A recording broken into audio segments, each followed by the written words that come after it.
garden in the basement. So I'm a little late getting started because YouTube had some things going on and wouldn't let me start streaming. But I'm just gonna pretty much show you step by step how I start my gardens. Um, right now, I think I'm just going to be showing you what is needed as far as starting seeds in the house. You need some type of lighting system. This is also a lighting system.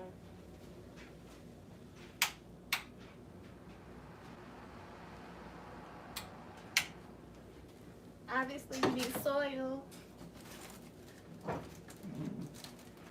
I use a soil that is called an Ocean Mix. The brand is Fox Farm. And it's super dry because it's been in my basement. So I have to start putting some water in this soil so we can get some seeds going.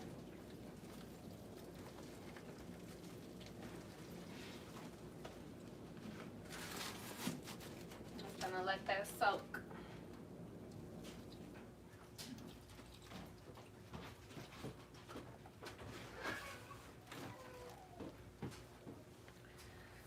So starting gardens indoors is pretty simple. The last few years I've been starting them in the house in the windows upstairs. But this year I decided I was gonna try to do some stuff in the basement to get an early start. My early start vegetables are onions. Onions take a while to bulb up. So if you start them indoors, it will give them an earlier chance to start developing. And then you're able to get bigger bulbs to transplant. If you start them in the ground in March, April, you'll get a good turnout, but you may not get as many, and the bulbs themselves won't be as big. Onions take a long time. I'm also going to try to do Swiss chard, leeks, start some lettuce, pretty much like cold, hardy vegetables.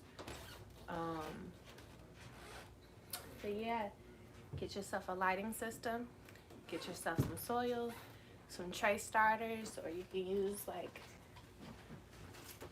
these little ones that are biodegradable.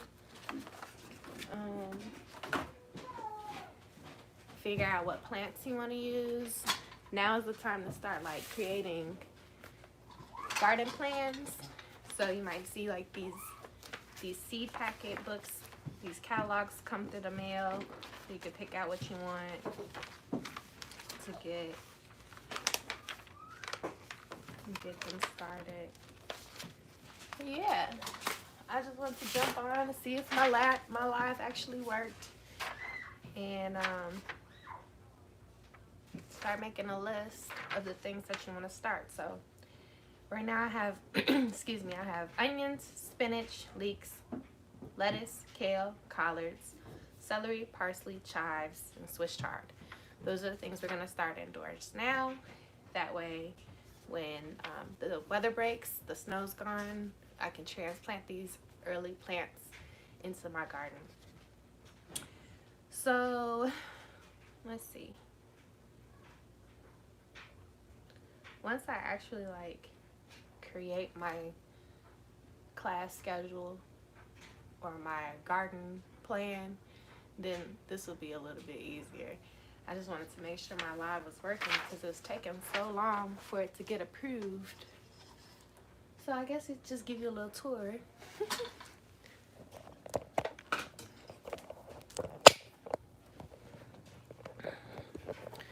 This grow closet is it's an actual closet. It has a door. You can zip it up, keep everything warm. It is typically used for cannabis. It was gifted to me. So this year I'm gonna try to grow some indoor tomatoes and stuff like that in the house. No, I'm not a cannabis grower, not yet at least. Those things take certifications and whatnot. You can hear the fan is pretty loud. It has a ventilation system. That's for like when you are growing cannabis, you want to get the smell out of the house. Um, Here's my table, my work desk. I have all kinds of different seeds here. So some seeds were store-bought, and some seeds I actually harvested from last year. For instance, let's see if I can find one.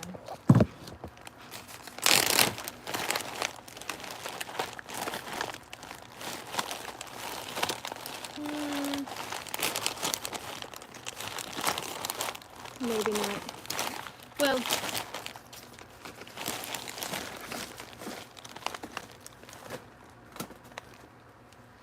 this is arugula that I harvested last year. Arugula comes into little pods. You can see the little pods. And then when you break open the pods, you have a whole bunch of little seeds. Seed saving is super important. If we don't do it, the seeds are kind of wasted. And it's less expensive to just save the seeds from the year before. Here's a pretty cool one. This one was harvested from an urban farm.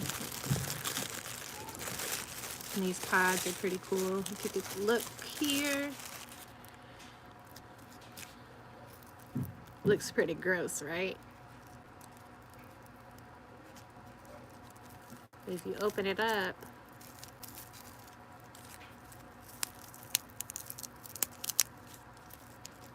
you see those right there?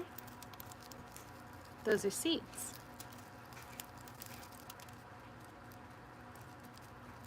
Butterflies love this. It's called milkweed. Let's see if I can pick one up. They're real flat, narrow seeds. Milkweed. So those pods are collected from an urban farm this past season, and I'll be replanting those in my community garden to give the butterflies the lovely plants that they love so much. Some other seeds here. So what's interesting is sometimes I don't label things, so I don't know what it is, but I know the smells of stuff, so I can kind of tell you. This is hyssop.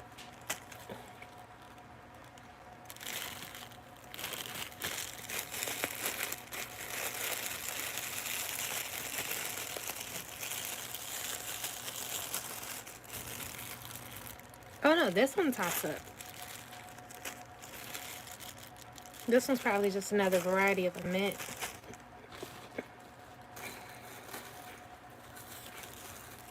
And this one I labeled. It's a wild carrot. Let's see it.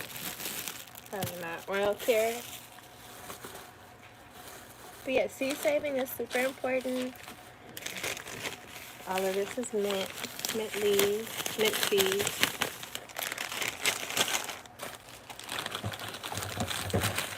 Some marigold seeds. And these are pretty cool looking too. They kind of remind me of like feathers or like porcupine stickers. That's a seed.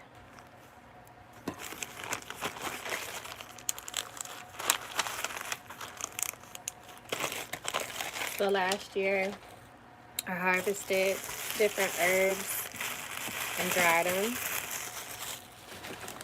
I'll show you that.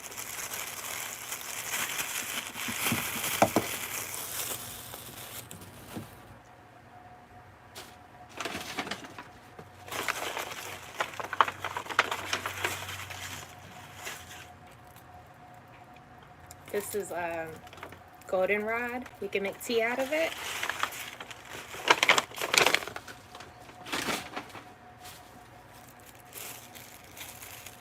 Peppermint.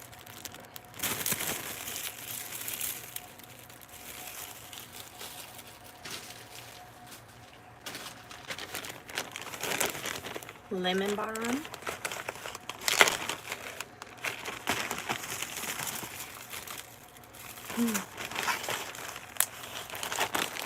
I also have like basil and oregano, but those are upstairs in my kitchen. I use those quite often.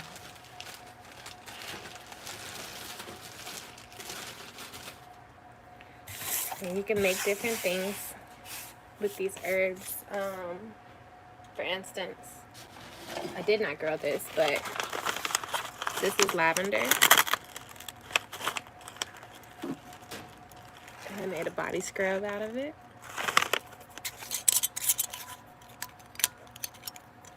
And it smells so good. It's made out of oatmeal, some sea salt, lavender buds. It smells really good.